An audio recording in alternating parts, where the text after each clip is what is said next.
Assalamualaikum warahmatullahi wabarakatuh. Salam sejahtera bagi kita semua. Apa kabar nih teman-teman sekalian? Semoga kalian baik-baik aja ya. Semoga kalian selalu diberikan kesehatan serta keselamatan. Pada kesempatan kali ini, saya dan teman-teman saya ingin memberikan sedikit wawasan kepada teman-teman sekalian tentang sejarah perkembangan bahasa Indonesia. Sebelum itu, mohon izinkan kami memperkenalkan diri kami masing-masing ya. Saya Sri Indasari dan teman saya Cindy Fadilah, Putri Sari Aninda, dan Aulia Fatmadila. Asal bahasa Indonesia. Bahasa Indonesia berasal dari bahasa Melayu. Pemberian nama bahasa Indonesia dikukuhkan dalam Ikrar Sumpah Pemuda pada tahun 1928, yaitu menjunjung tinggi bahasa Persatuan Bahasa Indonesia. Tujuan politis dalam pemberian nama Indonesia yaitu yang pertama, nama Indonesia bersifat netral, tidak menunjukkan salah satu suku bangsa seperti Melayu. Yang kedua, bahasa Indonesia dalam perkembangan sejarah terus-menerus berubah, sehingga lama-kelamaan wujud bahasa itu jauh meninggalkan bahasa asalnya. Alasan yang mendukung terpilihnya bahasa Melayu menjadi asal bahasa Indonesia adalah sebagai berikut. Yang pertama, bahasa Melayu sudah lama menjadi lingua franca atau bahasa pengantar. Yang kedua, bahasa Melayu mempunyai sistem yang sederhana sehingga mudah dipelajari oleh suku lain. Yang ketiga, bahasa Melayu diterima oleh semua suku bangsa yang ada di Indonesia karena mereka sadar bahwa bahasa nasional perlu ditetapkan di seluruh Nusantara. Dan yang keempat, bahasa Melayu mudah menerima pengaruh bahasa lain, baik dari bahasa serumpun maupun yang bukan dari bahasa serumpun. Periodisasi bahasa Indonesia. Masa prakolonial. Bahasa Melayu digunakan sebagai bahasa resmi di Kerajaan Sriwijaya pada abad ke-7, dan bahasa Melayu digunakan sebagai bahasa perdagangan di Kerajaan Malaka pada awal abad ke-15. Masa kolonial. Jatuhnya Kerajaan Malaka oleh Portugis pada tahun 1511, disusul oleh Belanda pada tahun 1641, dan masa pendudukan Jepang dari tahun 1942 hingga 1945 di Indonesia. Masa pasca kolonial. Menetapkan berlakunya ejaan Republik atau ejaan Suwandi sebagai perubahan dari ejaan Pan-Opiusen pada tanggal 19 Maret 1947, dan meresmikan penggunaan ejaan yang disempurnakan pada tanggal 16 Agustus 1972. Ejaan di Indonesia. Perkembangan ejaan di Indonesia itu ada beberapa tahapan ya teman-teman. Yang pertama, ejaan Van Ophusen. Yang kedua, ejaan Republik atau ejaan Suwandi. Yang ketiga, ejaan Pembaharuan. Yang keempat, ejaan Melindo. Yang kelima, ejaan baru atau LBK. Yang keenam, ejaan yang disempurnakan atau EYD. Dan yang terakhir yang kita gunakan sampai sekarang yaitu ejaan Bahasa Indonesia. Diterbitkan pada tahun 1901, bahasa Indonesia pada waktu itu masih disebut sebagai bahasa Melayu. Bisa ditebak dari namanya, Ophusen. Ejaan ini disusun oleh orang Belanda bernama Charles A. van Ophusen dan dibantu Engku Nawawi, gelar Sultan Makmur, dan Muhammad Thaib Sultan Ibrahim. Indonesia nomor 264 BHGA. Kenapa ejaan Suwandi? Karena penyusunnya Mr. Raden Suwandi yang dahulu menjabat sebagai Menteri Pendidikan, Pengajaran, dan Kebudayaan Republik Indonesia. Selanjutnya, ejaan Melindo. Daftar ejaan ini disusun pada tahun 1959 atas kerjasama Indonesia dan Persekutuan Tanah Melayu atau Malaysia.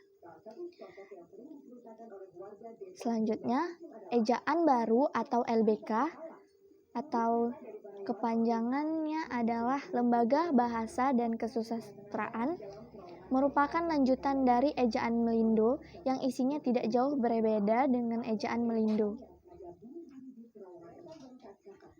Selanjutnya adalah EYD atau ejaan yang disempurnakan. Ejaan ini berlaku sejak 1972 sampai tahun 2015. Dan yang terakhir yaitu ejaan bahasa Indonesia, yaitu ejaan yang kita gunakan sampai sekarang. Ejaan ini berlaku sejak tahun 2015 berdasarkan Peraturan Menteri Pendidikan dan Kebudayaan Republik Indonesia Nomor 50 Tahun 2015. Fund of Fusion. Pada ejaan Fund of Fusion, K ditulis menggunakan tanda kutip atas. Contohnya, rakyat menjadi rakyat. Menggunakan tanda kutip atas.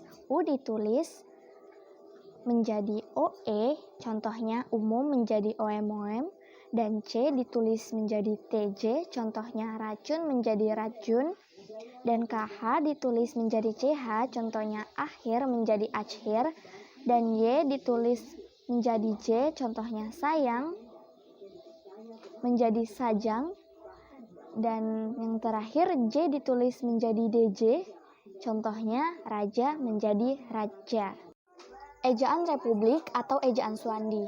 Pada ejaan ini kata ulang boleh diganti dengan angka 2. Huruf E taling atau E keras, E pepet atau E lemah dalam ejaan tidak dibedakan. Tanda peti atas diganti dengan huruf K. Gabungan konsonan OE diganti dengan huruf U. Tanda trema dihilangkan. Ejaan pembaharuan. Pada ejaan pembaharuan, gabungan konsonan DJ diubah menjadi J, gabungan konsonan TJ diubah menjadi TS, gabungan konsonan eng diubah menjadi simbol seperti di atas, teman-teman bisa lihat. Gabungan konsonan NJ diubah menjadi N yang di atasnya terdapat simbol seperti huruf V kecil. Teman-teman bisa lihat sendiri bagaimana simbol-simbol perubahan dari NJ. Selain itu, vokal ai, au, oi, atau yang lazim disebut dengan diftong ditulis berdasarkan pelafalannya, yaitu menjadi ai menggunakan y, au menggunakan w, dan oi menggunakan y. Ejaan baru atau LBK. Gabungan konsonan DJ diubah menjadi J, gabungan konsonan TJ diubah menjadi C, gabungan konsonan NJ diubah menjadi NY, gabungan konsonan SJ diubah menjadi SY, gabungan konsonan CH diubah menjadi CK. Huruf DJ diubah menjadi J. Huruf E latin atau E pepet penulisannya tidak dibedakan. Dan penulisannya tidak menggunakan E penanda. Huruf asing F, V, dan Z digunakan dalam ejaan bahasa Indonesia karena huruf-huruf itu banyak digunakan. Ejaan yang disempurnakan atau EYD. Ada ejaan lama dan EYD. Ejaan lama DJ menjadi J, TJ menjadi C, NJ menjadi NY, SJ menjadi SY, CH menjadi KH, J menjadi Y. Huruf V, F, dan Z yang merupakan unsur serapan dari bahasa asing diresmikan pemakaiannya. Huruf Q dan X yang lazim digunakan dalam bidang ilmu pengetahuan tetap digunakan. Penulisan di sebagai awalan dibedakan dengan di yang merupakan kata depan. Kata ulang ditulis dengan mengulang unsur-unsurnya. Angka 2 tidak digunakan sebagai penanda ulang. Perbedaan EYD dan EB. Tidak banyak perbedaan mendasar antara EYD dan EB. Di antaranya yaitu penambahan huruf vokal diftong EI di EB. Dan di EYD hanya ada 3, yaitu ai, au, oi.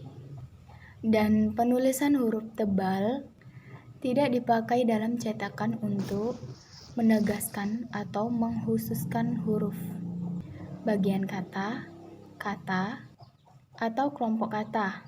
Biasanya menggunakan huruf miring dalam EYD. Sedangkan pada EB, huruf tebal digunakan untuk menegaskan bagian tulisan yang sudah ditulis miring. Nah, itu dia tadi sejarah perkembangan bahasa Indonesia. Semoga apa yang kami jelaskan dapat bermanfaat bagi teman-teman sekalian, serta menambah wawasan teman-teman. Kami memohon maaf apabila ada kesalahan dalam penjelasan atau kekurangan dalam video kami. Kami akhiri, wassalamualaikum warahmatullahi wabarakatuh.